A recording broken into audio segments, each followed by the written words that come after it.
Palabra y vida. Con el padre Manuel Horta, desde Sevilla.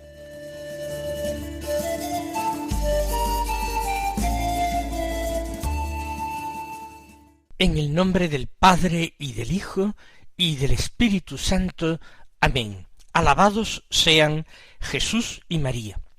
Muy buenos días, queridos amigos, queridos hermanos, seguidores del programa Palabra y Vida que emitimos cada día en Radio María. Hoy es el 27º domingo del tiempo ordinario. Octubre es el mes del Rosario. Ya lo hemos recordado cuando comenzábamos el mes. Escuchemos el llamamiento de la Iglesia a orar, a rezar diariamente el Rosario. Si es posible, contemplando o meditando, siquiera sea de una forma muy sencilla, muy rápida, una breve consideración, cada uno de los misterios. Vamos a escuchar la palabra de Dios que se proclama en la liturgia de la misa del día. Comencemos por el Santo Evangelio. Puede leerse en una forma larga o en una forma abreviada cuando por motivos pastorales el sacerdote quiere celebrar la misa empleando 1 o 2 minutos menos. Nosotros vamos a tomar la versión completa del Evangelio. No tenemos prisa para meditar la palabra de Dios. El texto es de San Marcos, que es el que leemos principalmente en este ciclo B de lecturas dominicales. Del capítulo 10, los versículos 2 al 16. Veremos que se repite mucho, muy de cerca, esa escucha de la vida pública de Jesús que hacemos en San Lucas. Los textos son parecidos y a veces nuestras reflexiones, nuestros comentarios, pues son inevitablemente parecidos. Dice así el texto: en aquel tiempo, acercándose unos fariseos, preguntaban a Jesús para ponerlo a prueba: ¿le es lícito al hombre repudiar a su mujer? Él les replicó: ¿qué os ha mandado Moisés? Contestaron: Moisés permitió escribir el acta de divorcio y repudiarla. Jesús les dijo: por la dureza de vuestro corazón dejó escrito Moisés este precepto. Pero al principio de la creación Dios los creó hombre y mujer. Por eso dejará el hombre a su padre y a su madre, se unirá a su mujer y serán los dos una sola carne. Pues lo que Dios ha unido, que no lo separe el hombre. En casa, los discípulos volvieron a preguntarle sobre lo mismo. Él les dijo: si uno repudia a su mujer y se casa con otra, comete adulterio contra la primera. Y si ella repudia a su marido y se casa con otro, comete adulterio.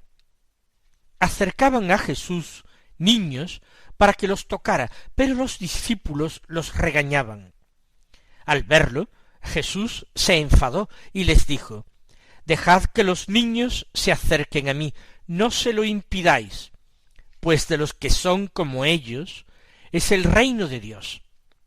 En verdad os digo que quien no reciba el reino de Dios como un niño, no entrará en él.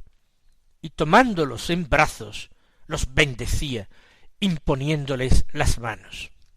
De nuevo, encontramos en este texto una escena en la que Jesús se ve abordado, interpelado por fariseos, por doctores de la ley fariseos, que quieren, dice aquí Marcos, ponerlo a prueba.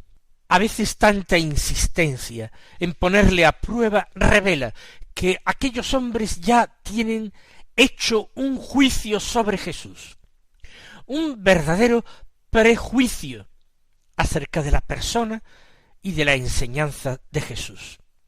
Y por tanto lo único que están buscando es condenarle, tener argumentos sólidos con qué condenarle, no simplemente sus propias intuiciones, que diríamos mejor que son sus propias tentaciones, porque no es otro sino el espíritu del mal quien los azuza en contra de Jesús. De forma que ellos, que tenían que ser ministros de la ley, maestros para los hombres de la voluntad de Dios, se convierten en verdaderamente enemigos de Dios, adversarios de Dios, colaboradores de Satán, que es el gran adversario de Dios.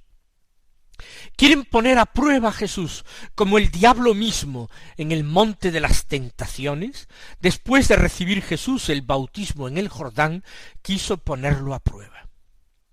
Y vienen con una cuestión de interpretación de la ley de Moisés. ¿Le es lícito al hombre repudiar a su mujer? Formulada tal cual, la cuestión no ofrece dudas. Según la ley de Moisés, a un hombre le era lícito repudiar a su mujer. Pero este evangelio, San Marcos, lo escribe según la predicación de Pedro, principalmente a paganos, principalmente a cristianos que proceden del paganismo, de la gentilidad. La predicación de Pedro en Roma, quizás. Por eso no entra en sutilezas de la ley y presenta el tema como un sí o un no al divorcio. Sin embargo, el tema es complejo. Como digo, la ley de Moisés lo autoriza, y de las mismas palabras de Jesús se desprende esto: por la dureza de vuestro corazón dejó escrito Moisés este precepto que permitía el repudio de la esposa. Más bien los fariseos entendemos que lo que preguntan a Jesús es si es posible repudiarla por cualquier motivo. Si hacen falta motivos graves, como una infidelidad, como un adulterio, o bastan motivos leves, nimios incluso. Si basta encontrar otra mujer que guste más. Si bastan los impulsos del corazón que digan yo he dejado de amar a esta mujer y en cambio ahora amo a otra mujer. Lo mismo que si después de la segunda encuentro otra que haga saltar mi corazón de emoción más, y entonces resulta que es que la amo más y ya no amo a la segunda, etcétera. Si uno puede dejarse simplemente guiar por los impulsos del corazón, si la fidelidad no dura más que mientras yo hallo ese contento de los sentidos en la convivencia, si me es lícito, como se ha puesto de moda hoy, usando esta expresión verdaderamente abominable, puedo rehacer mi vida, rompiendo mis compromisos y dejándome llevar por el egoísmo, no por el bien del matrimonio, que es la fidelidad, que produce innumerables bienes a la prole, a los hijos. No, si puedo dejarme llevar simplemente por mis emociones. Canonizamos nuestras emociones o damos la importancia al compromiso que libre y responsablemente se otorga una pareja enamorada el uno hacia el otro. Jesús replica acudiendo a esa ley.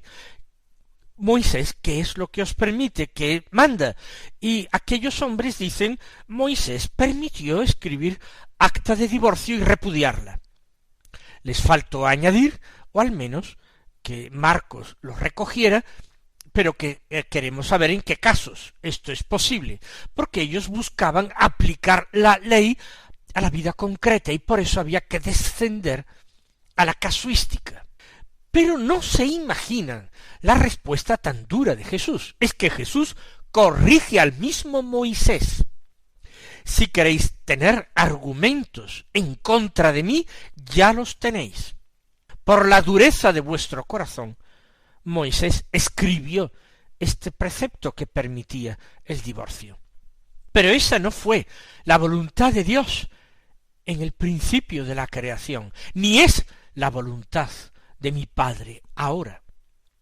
Al principio de la creación, lo dice la Escritura, Dios los creó hombre y mujer, y estableció y santificó el matrimonio entre un hombre y una mujer, diciendo: dejará el hombre a su padre y a su madre, y se unirá a su mujer, para ser los dos una sola carne. Esto es un prodigio, esto es un don de Dios, es algo que Dios crea, que Dios obra.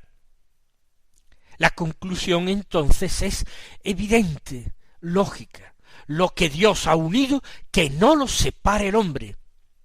Ni vosotros, los doctores de la ley, ni siquiera el mismo Dios va a separar aquello que él mismo ha creado y él mismo ha formado, porque Dios no se desdice de su obra, ni siquiera de sus hijos malvados, ingratos, ni siquiera de los peores pecadores Dios se arrepiente, sino que su amor es un amor fiel, es un amor que perdura por los siglos, es un sí eterno al hombre pecador.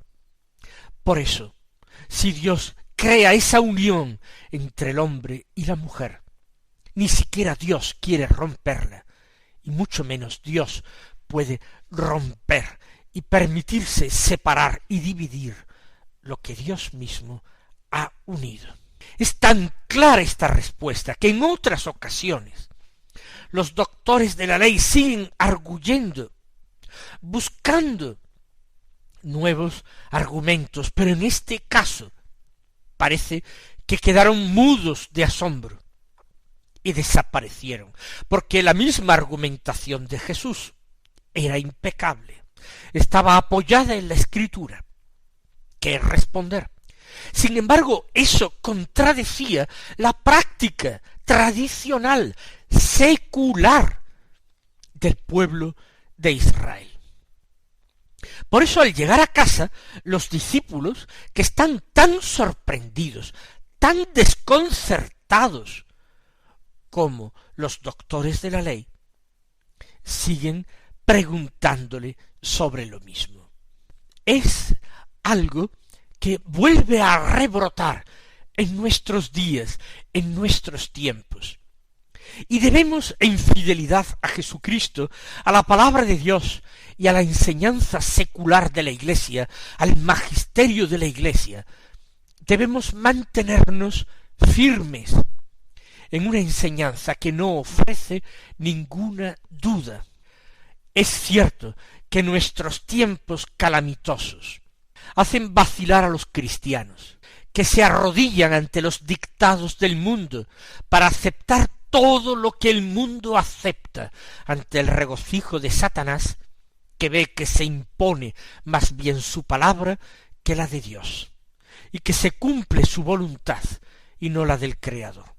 Hoy también los hombres, y digámoslo con el corazón realmente dolorido, muchos cristianos, más aún muchos católicos, buscan argumentos de todo tipo para justificar la disolución del matrimonio por la voluntad del hombre o también de la mujer, porque el gran adelanto que hemos tenido no es que consigamos hombres y mujeres más santos, más de acuerdo con el querer de Dios, más comprometidos con su voluntad.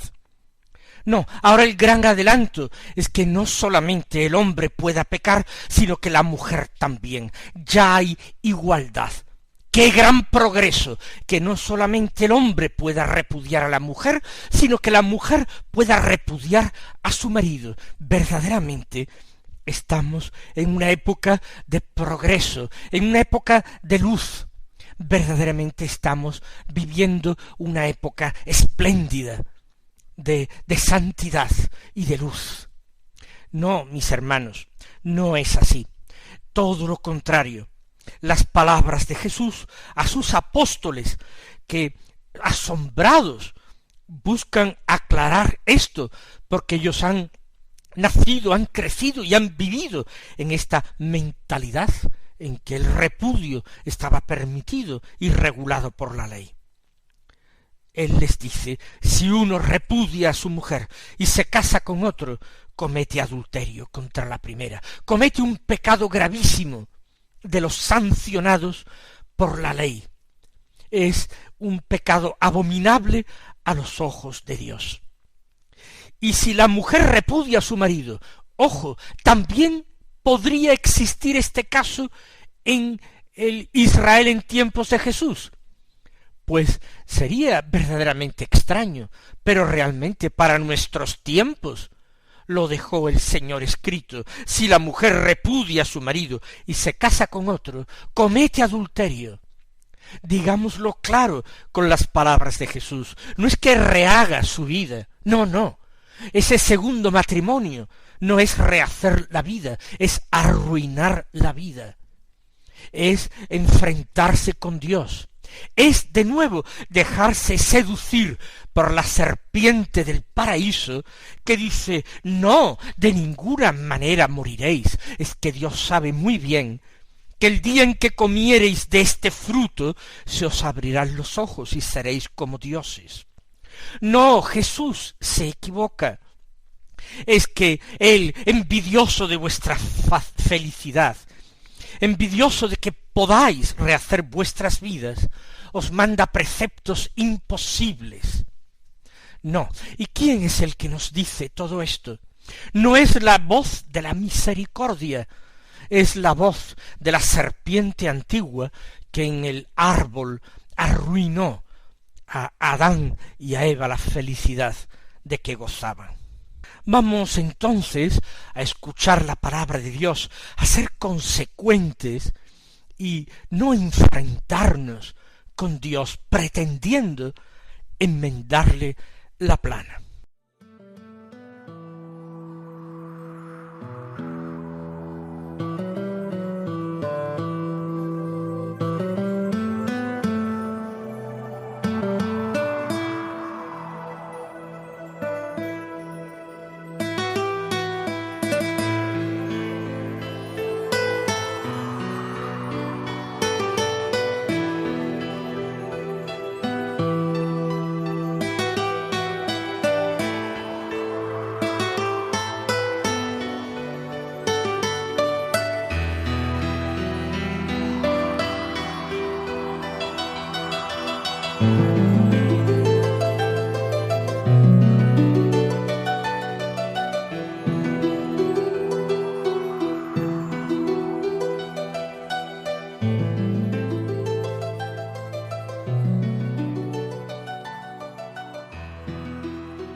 A continuación de esta enseñanza sobre el matrimonio, se acercan los niños.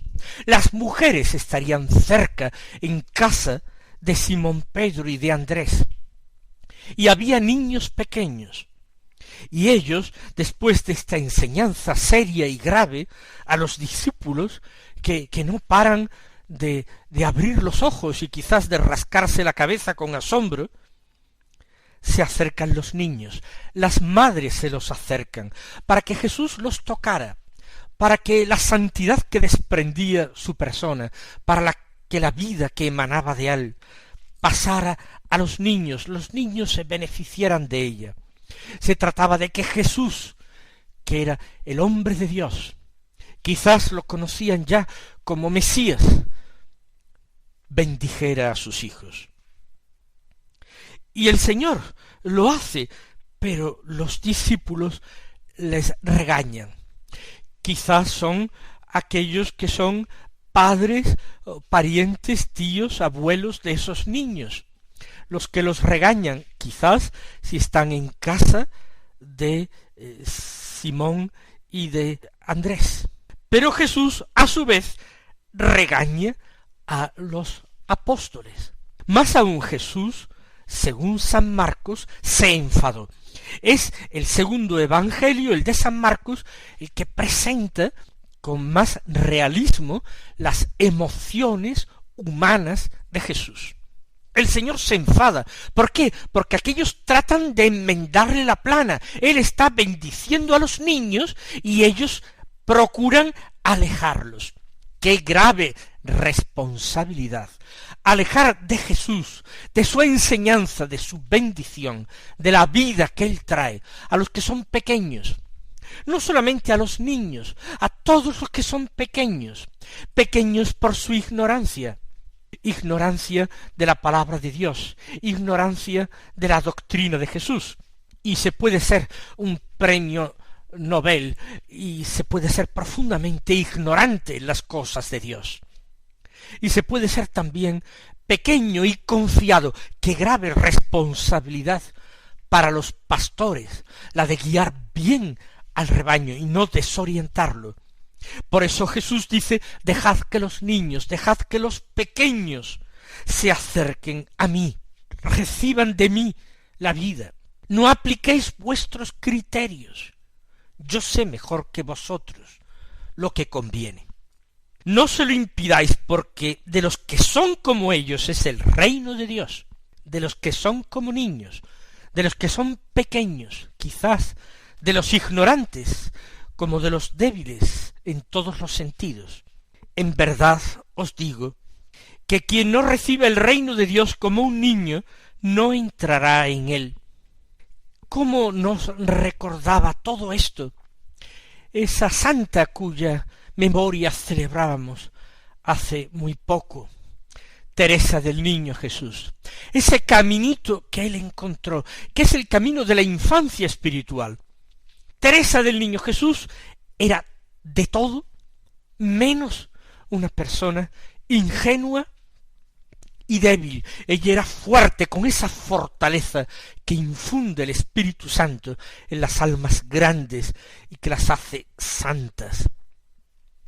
Ella supo vivir su amistad con Jesucristo, avanzando al encuentro del Señor por ese camino hecho de abandono filial, de escucha atenta de su palabra, de obediencia perfecta a su voluntad.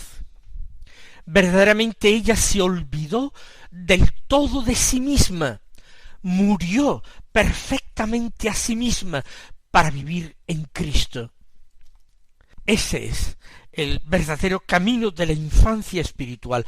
Eso es recibir el reino de Dios como un niño, no con otras ingenuidades, vaciedades. Tomándolos en sus brazos a los niños, los bendecía imponiéndoles las manos. Hoy también nosotros imploramos la bendición del Señor. Hasta mañana, si Dios quiere.